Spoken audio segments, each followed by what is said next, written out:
All across the world, young people are coming up with innovative ways of solving societal problems. You've heard of financial technology, fintech. Today we are privileged to have a budding financial analyst who has written copiously on the subject in both the Daily Graphic and the Business and Financial Times. He's in the person of Abdul, Alim, Kumi, Agyemang. Sir, good to have you. Thank you very much. We hear a lot of things about technology.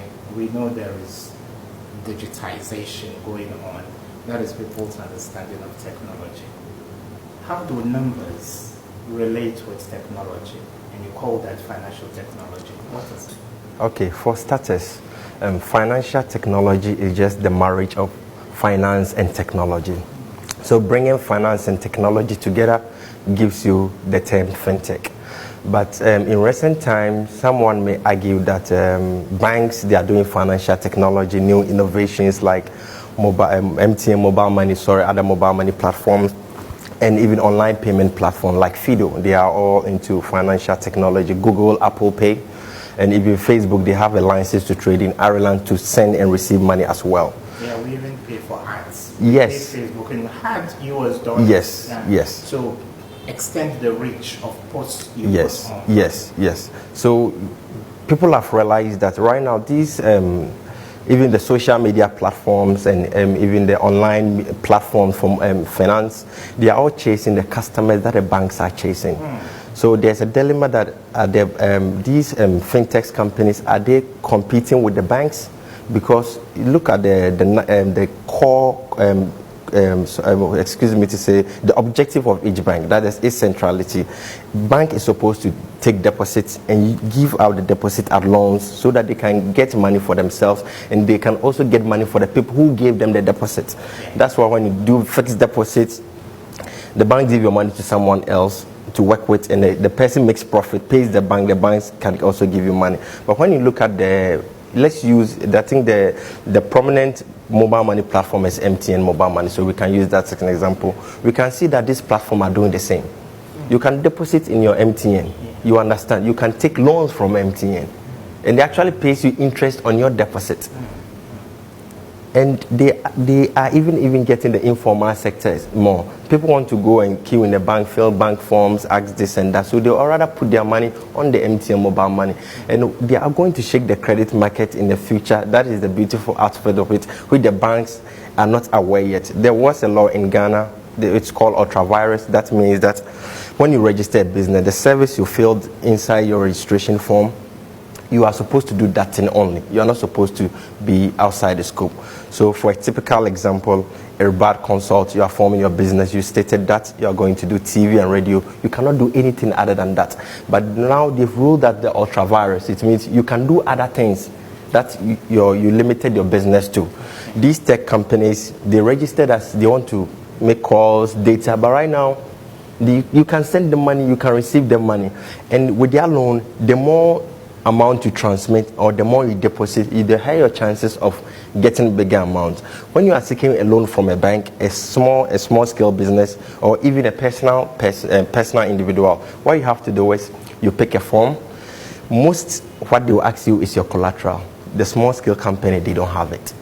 You understand? So this tight credit analysis limits the small scale businesses to get access to finance.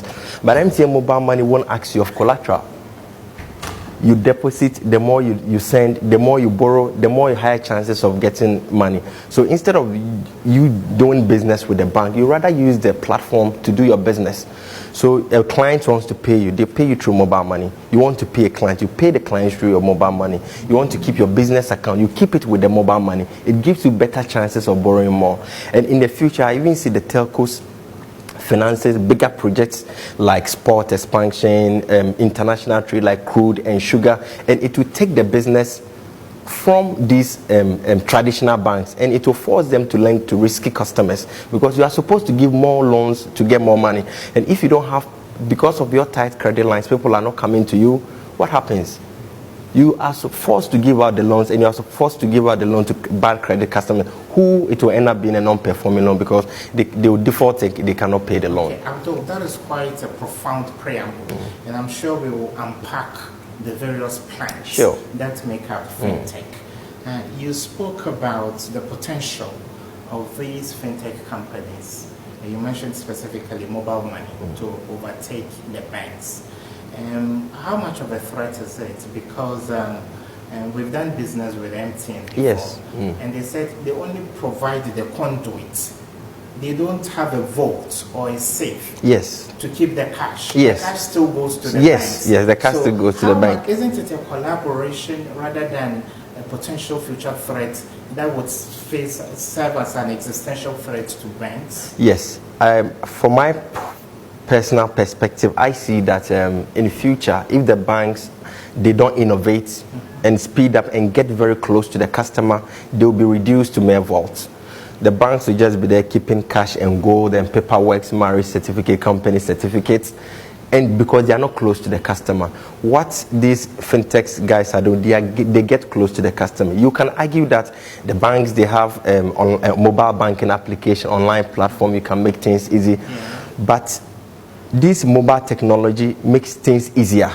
Let me give you a typical example. You are on a mobile money platform, or you are using Facebook, Google Pay, Apple Pay, M-Pesa, if you are in East Africa. You pay your DSTV, your cable TV, you pay your water bill, you pay electricity. This mobile money, it gives you access to this platform. You can argue that the bank is that same. But what about your auntie in the village who doesn't have a bank account, even with a rural bank? Accessibility, you can send. So if you trust them to pay your utility bills for them, why don't you also trust them to send money through their spectrum? Why don't you trust them to keep your money? Great. If you open a Google account for your child as growing, and now they can, on their platform, Amazon, with the cards and payment on their side, and they start accepting deposits, it's become a one-stop shop for you. So you don't want to move to a different platform, which maybe sometimes you have to even walk to the bank before you have to get some services done. You understand? They want to see you physically before you can get some services done. What level of, I want to make sense of the quantum of innovation fintech is bringing to the financial market. And traditionally, you raise a line of credit with a bank, you execute a project, you pay back, you deposit, you take back money, you get a little interest. Is it only about accessibility and speed through the use of smart technology? Or there are some new ways of how money should be wired around the world that fintech is bringing to the table? Fintech makes it easy to receive money. And at the end of the day, each company needs to sell value to the customer. The customer is the most important thing in your process, in every business process. You can talk about adding value-added activities, removing non-value-added activities, eliminating waste and everything. You are doing all this to make the customer happy. These banks, especially most of the traditional banks, they are far away from the customer. How does your bank maybe check up on you? You understand? On a social level, maybe send you your birthday message or something like that. Abdul, if you are in good standing, if you have a lot of money, yes, you understand. But even they send you even good morning sometimes. Yes, even the telcos, even their smallest customers, sometimes they surprise them with cakes. Wow. You understand? You have to get close to the customer. For the banks, how they can win is they have to get very close to the customer. You know, business right now have moved to only selling. You have to do after sales service, and it helps close to the customer. And one of what I would advise is when you get close to the customer, you add advisory to the deposit or the loan you are giving to the person. You advise the person what is happening. A typical example I'll give you is the rural banks in the villages. Yeah. You know, they go to the peasant farmers, they go to loan from the rural banks to farm and all of that. Yeah. Some of the banks don't even know the international laws of the produce these farms they are producing. EU banned the importation and the export of vegetables, especially Legon 18, which they use for chili pepper in Europe. They ban it in Ghana, that we shouldn't, our quality is not good. So the vegetable department have to do their checks and balances before we can export. Most of the banks were in a way, and they were even still giving money to people. So at the end of the day, the producer here, the farmer wants to export, you cannot export, you have to sell it to our local market. The cash flows you prepared going for the loan right now, they are not realistic. Between the bank themselves, they are not really informed about the industry of the people who take the loan. It happened to also to the cashew farmers as well. Cashew was, I think, 800 and something bag per ton. Right now, it has reduced to 230. Why? Because a lot of people have produced, they went for loan. And these are petty things petty mistake credit officers shouldn't make. Right. You have to get close to them. Let the people understand the advisory. His business certificate, you renew it for them. He needs new technology, you advise. You have to help them with bookkeeping proper. You get close to them. They need loan, they talk to you. They need deposit, they talk to you. They won't look at anybody else. You are their friend, so they talk to you. So if the traditional banks are able to close the gap personally, and they become the friend of the customer will do everything for them. Abdul, how fertile is the future of fintech in a third world part of the world, in a third world country like ours, where the level of illiteracy is hitting around 60% or even more, and many more things are being condensed onto a mobile phone, a smartphone, and the auntie in the village you talk about, she has stored her son's number as number 1. Yes. The daughter is number 2. 2. So how do we bridge the gap? We want to be heavy on technology in terms of financial transactions. How do we tag along the illiterates that make up a chunk of Africa and Ghana specifically? I'll direct this question to policy making. You see, policy change a lot of how socio-economic things happen in an economy. So typical our country, dear country, Republic of Ghana, we want to move most of our transaction to digital instead of seeing a lot of cash. It will be difficult to eliminate cash, at least reduce it in the system so that we won't carry bulk cash around. And the more you put your money in a bank or with an entity, they can leverage on it and give it to someone else as a loan, or even make it liquid for them to give it to someone else. Yeah. But our regulatory bodies are not helping. Because you want to reduce the number of cash in the system, and you keep bringing up new denominations, like 100 cities, 200 cities new in the system. What are you trying to tell us?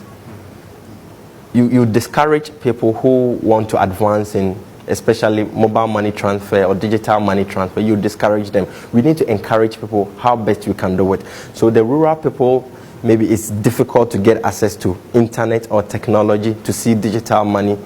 How best can we bridge that gap? Because if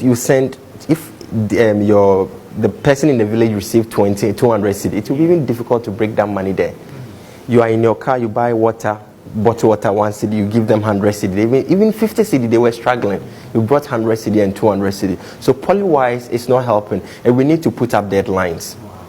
So if you are buying a car, if you are buying a house worth more than $20,000, $30,000, it shouldn't be a cash check.